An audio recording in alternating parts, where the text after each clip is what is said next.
And you know, we all know that Mother's Day is just around the corner, and what a better gift for your mom than having a healthy child. You know, unfortunately, we're aware that addiction can really be an issue that impacts a family, and having family support is a major part of getting through that addiction. So that's why we have our next guest here on the show. She is an author, she's a radio host, and a certified drug and alcohol counselor. Her name is Erica Spiegelman. Fantastic to have you. Thank you for having me. And I'm just going to launch right into it. Straight up, how can someone break free from addiction?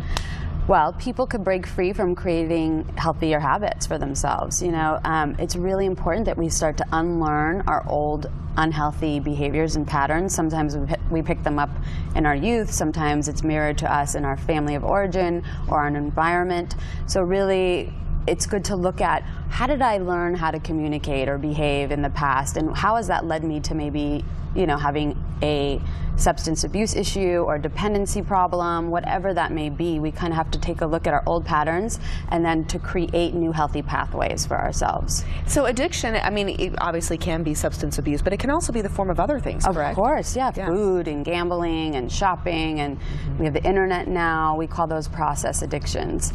There is so many different ways that people get distracted and start to have, you know, negative consequences come from just not really learning how to deal with their emotions and what life throws at them. Oh, wow. Yeah. Okay. So how important, though, is family support when it comes to recovering from an addiction? Yeah, family support is extremely important. I mean, if the person is blessed enough to have family that is supportive of them, a lot of people don't have that, and that's why we need to find other communities. But, you know, family needs to be able to support the person and not drink or use around them, ask them how they're doing, and encourage them really to have self-care and therapy and continue on.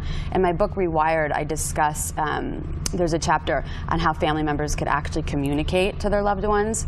They could create boundaries, they could encourage them with compassion, not enable them. So it's really good that people start to become educated, especially family members, on how to deal with that person That's in a their wonderful lives. point, because as you mentioned too, I mean, sometimes some of these addictions may actually come from your support group itself. Yeah. So making sure that if they're going to support you, that everyone kind of goes into this as a group effort. It is. I mean, it's a family issue. It's not just that individual, especially if the family members, everyone kind of, we call it, has a role in the family that we play, and sometimes we get stuck in those roles and it's just a self-fulfilling prophecy.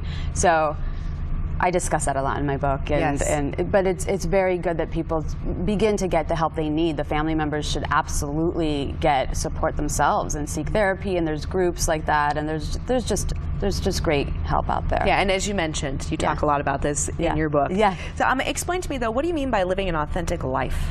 Well, authenticity comes from two words, Latin and Greek, and it means coming from the author. So when we live authentically, we have to tap into our instincts and be congruent with our own core values. So my values are maybe different from yours, and we all have different values because we come from, you know, different families, we've had different traumas, and we have a different background. So it's important for us to, if I really value integrity, to live with integrity, or if I really value honesty, to live with honesty.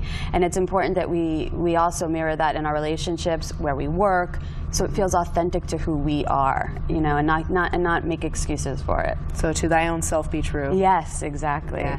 And where can people find your book?